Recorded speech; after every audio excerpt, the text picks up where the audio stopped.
Lowndes County man is accused of stabbing another man after a video game or over a video game. 31-year-old Leandre Ritchie is charged with aggravated assault. Lowndes County Sheriff Eddie Hawkins says the incident happened Monday night in the 1400 block of Drake Circle. Witnesses told deputies that Ritchie and the victim were playing a video game when an argument started. The two went into the backyard of the home, and that's where the victim was cut, according to those same witnesses. Deputies say Ritchie ran from the scene before they arrived. Hawkins tells WCBI the victim had surgery. Ritchie's bond has been set at $25,000. A Lafayette County shooting ends in an arrest and a damaged vehicle. 24-year-old Eddie Tyson Jr. of Taylor is charged with domestic violence, aggravated assault. Deputies were called on December 6th about someone being shot at. The victim identified Tyson as the shooter. 3 shell casings were found at the scene. 1 bullet hit the victim's vehicle. Tyson's bond was set at $75,000.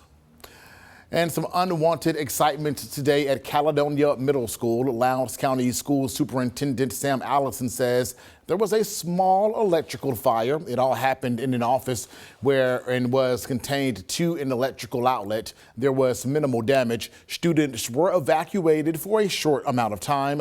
No injuries were reported.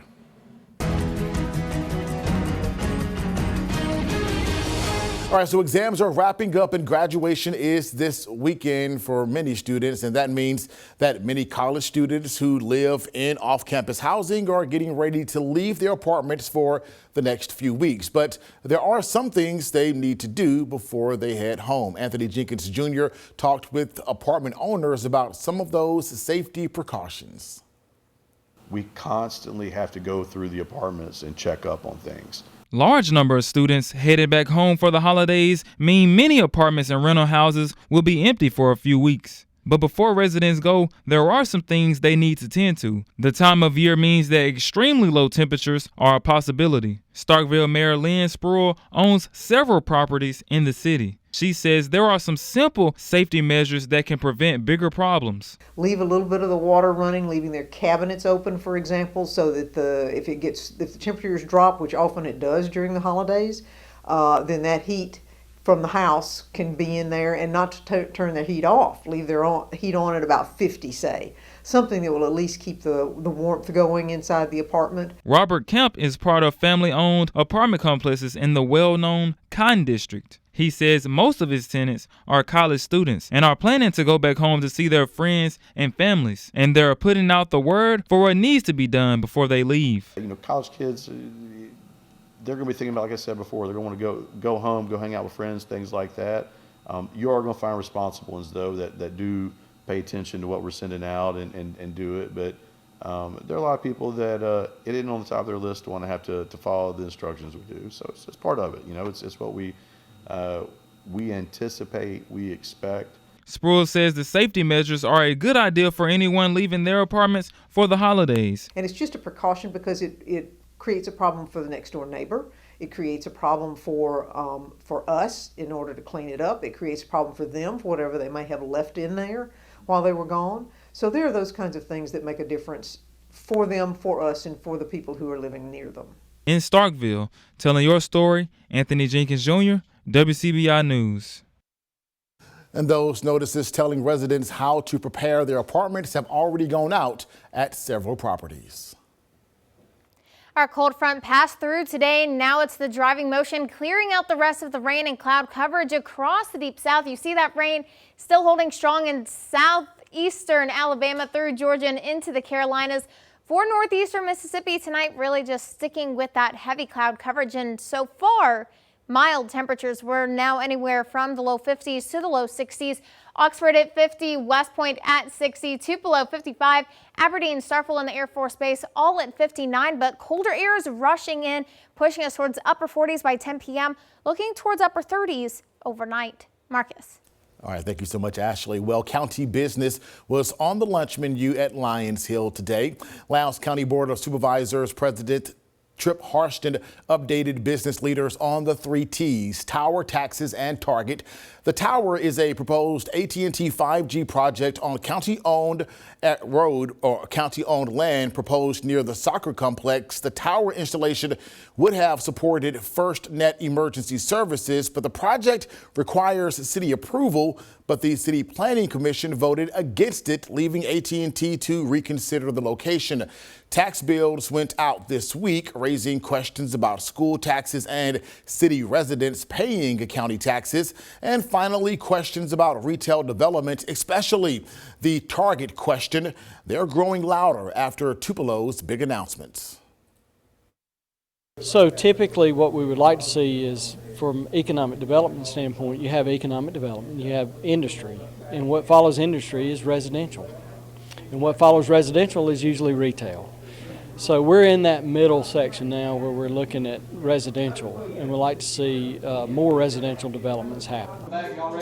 And major retailers like Target look at a variety of factors, including population and how much money that population makes. Harston did mention that manufacturing in the county could be producing in the neighborhood of 1,000 new jobs in the near future. Well, the Administrator of the Year for Tupelo Public Schools wants students to know that learning is actually fun. Allie Martin visited the top administrator as he was encouraging students and staff at Pierce Street Elementary. Every morning, students at Pierce Street Elementary recite the Pierce Street Pledge.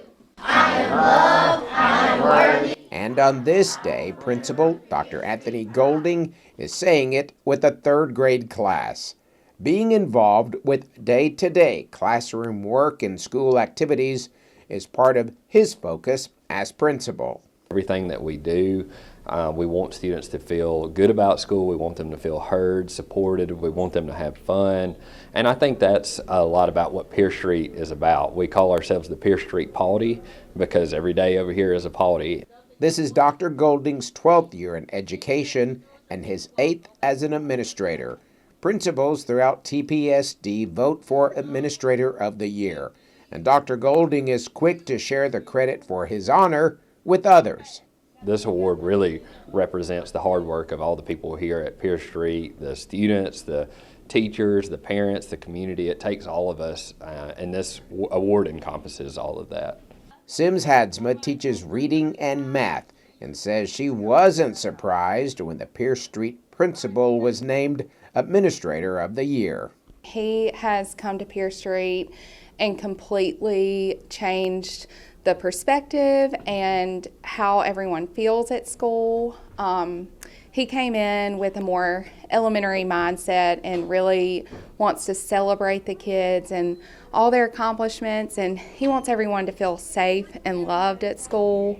I don't feel like I come to work every day. I feel like I'm coming to see my friends and people that just want to make a difference in the Tupelo community. While Dr. Golding's colleagues nominated him for Administrator of the Year, we wanted to see what the experts thought. So we asked students, and they had rave reviews for their principal. What do you think about Dr. Golding? He's nice, he's sweet, and he's creative. What makes Dr. Golding the top principal?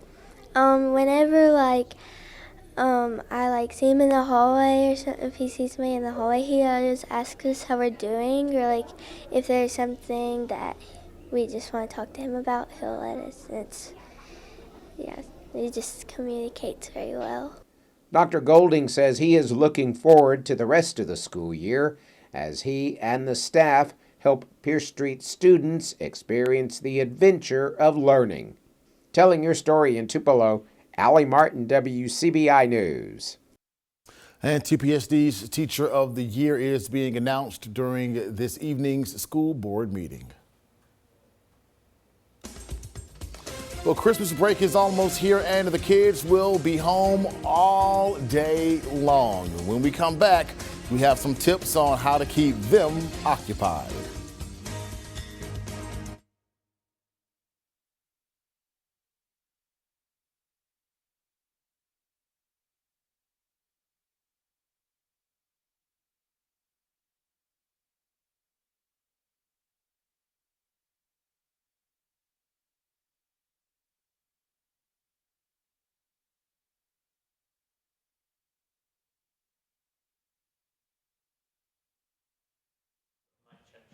Yes. Mic check, mic check. 1, 2. Mic check, mic check.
All right, welcome back in. There are 15 days until Christmas, but between now and then, students will be getting out of school for Christmas break.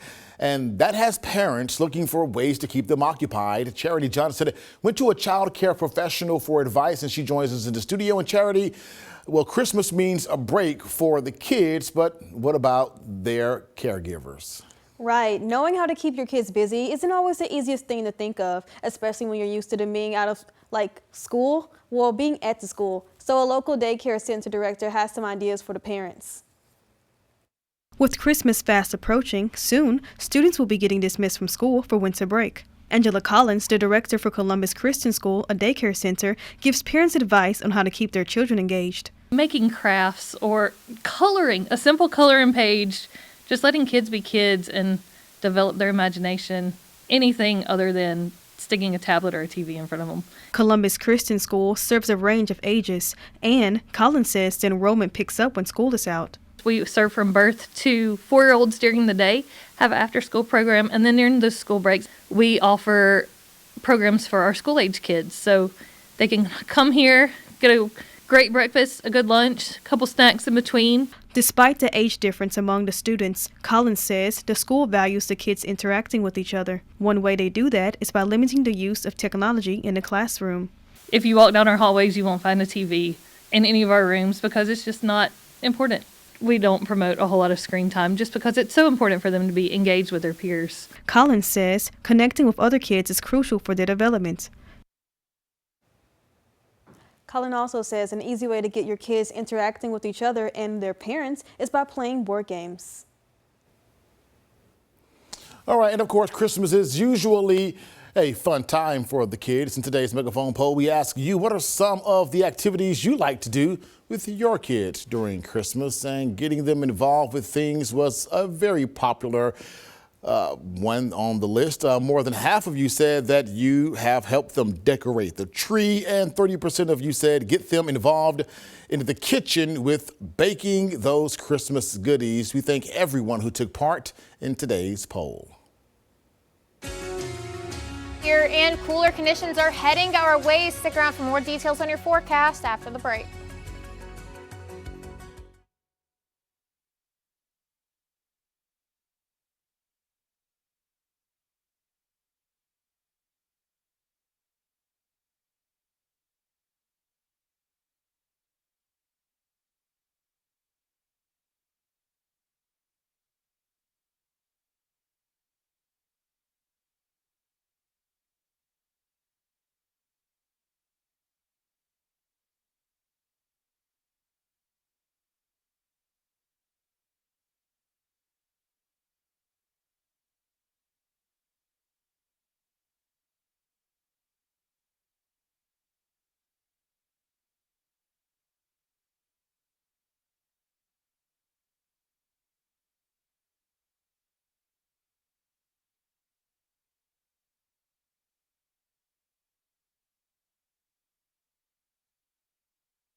Your WCBI First Alert forecast with meteorologist Ashley Bryan.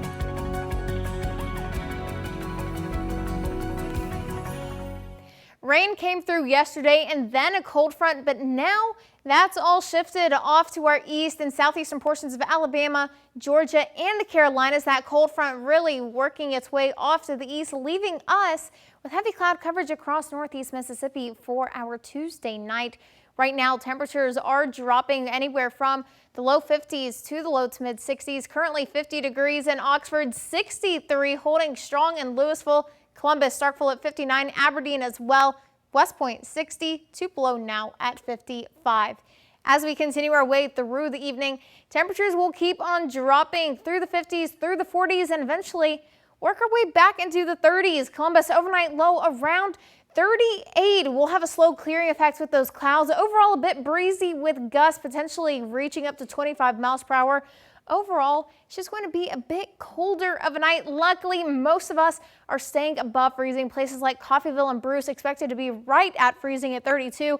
Oxford, low of 33. Corinth as well. Tupelo, Aberdeen, 35. West Point, Starkville, 36. Macon, DeKalb, 37. So it is going to be quite chilly. So make sure to bundle up if you have to head out by tomorrow afternoon. Temperatures will be in the low 50s, high around 52, so a little bit cooler than where we've been the past couple of days. We'll hit that in the afternoon, but overall staying dry as some of those clouds continue to clear their way out through the middle of our week. We're looking at highs anywhere from the upper 40s to the mid 50s. 49 is the expected high for Corinth and Iuka, 50 for Oxford, 53, Aberdeen, West Point, 52, Starkville, Macon, 53 as well.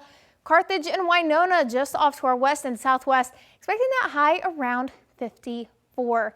Tonight, the heavy cloud coverage sticks with us, but hopefully by morning commute, a lot of that cloud coverage will clear out with winds coming in from the west and northwest, keeping conditions feeling a little bit cooler as we move through the middle of our week. Then a high pressure system will move in, quickly move back out, allowing for a few clouds to come back into our viewing area as we go into the end of our week ahead of our next round of rain coming in on Saturday. Right now 50% chance, so get the rain gear back out after we pull the warm coats back out. Thursday will be the coldest morning, starting in the upper 20s. We'll be back towards mid 60s by next Monday.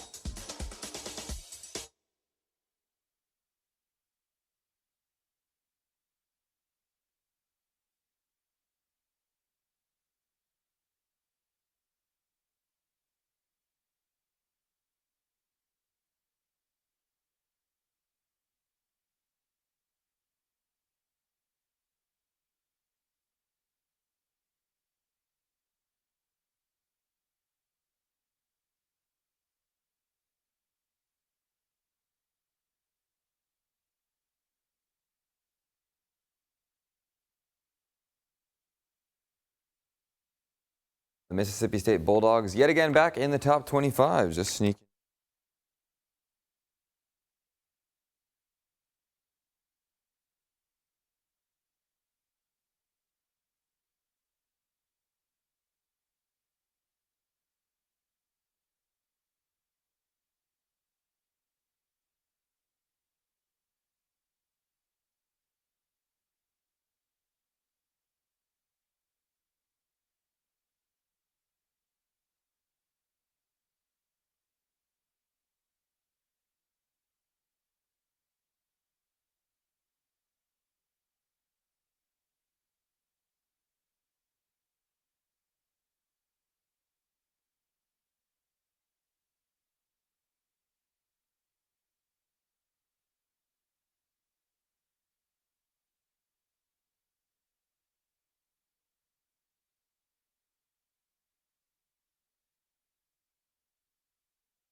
Your WCBI Sports with Bryce Bronison is brought to you by your local Ford dealers. Go further.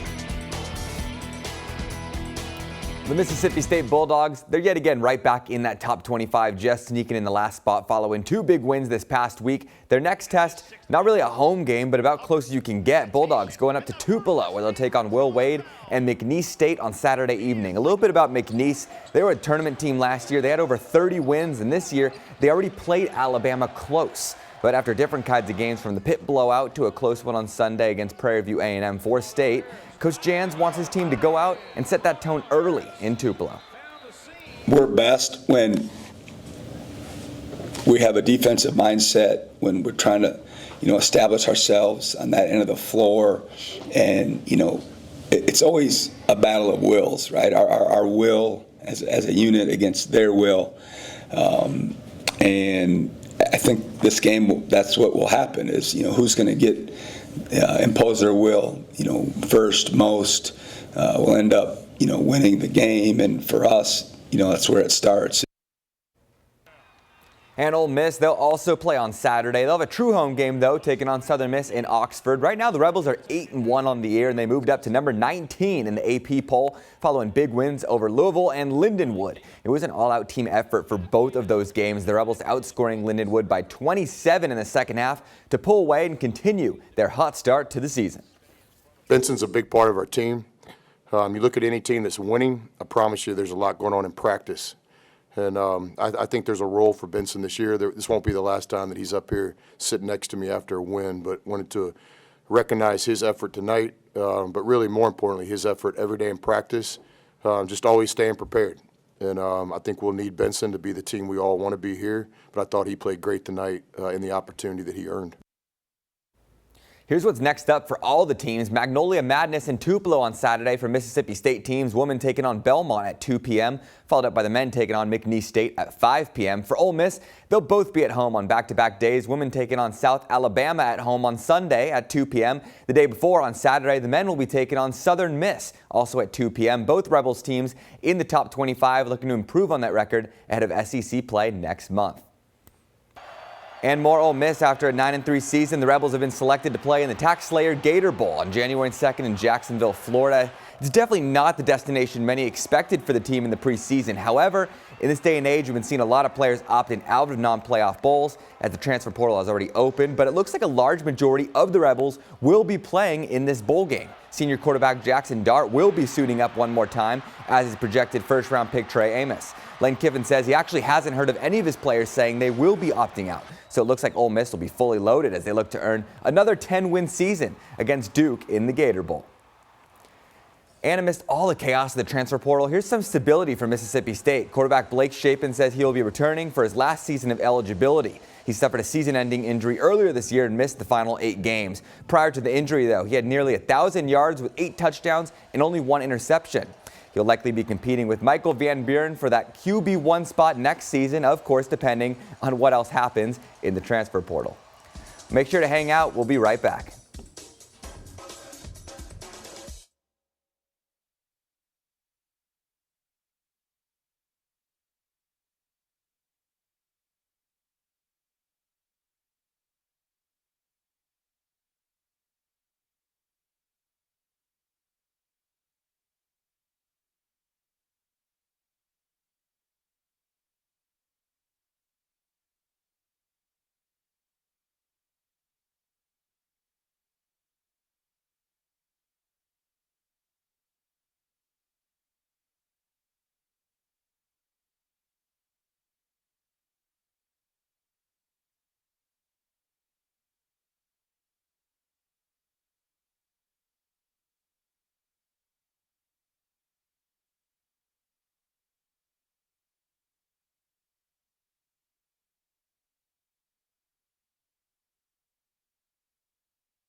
Happy birthday to you. Today is the birthday of sorts for the state of Mississippi. On December 10th, 1817, 207 years ago, Mississippi became the 20th state to join the United States. For all of you history buffs out there, James Monroe was the president. At the time, Mississippi only had 14 counties, and Natchez was the state capital. The territorial governor, David Holmes, would become and be elected as the state's first governor. The original Mississippi territory was made up of what is now most of Mississippi and Alabama, and there were many discussions as to whether it should come in as one state or two. Ultimately, it was decided to carve out two states, and Alabama would join the Union 2 years later. And by the way, Columbus was and is the home of the state's first public school, Franklin Academy. Tonight, we're heading back towards temperatures in the upper 30s, low 50s Wednesday and Thursday with clear and much sunnier conditions. Thursday morning will be the coldest with temperatures starting the day in the upper 20s. We'll be back in the 60s for Saturday with that next round of rain. I got nothing for my birthday singing. I was about to say you were hitting those vocals. I was trying to. We'll see you back here at 9 and 10.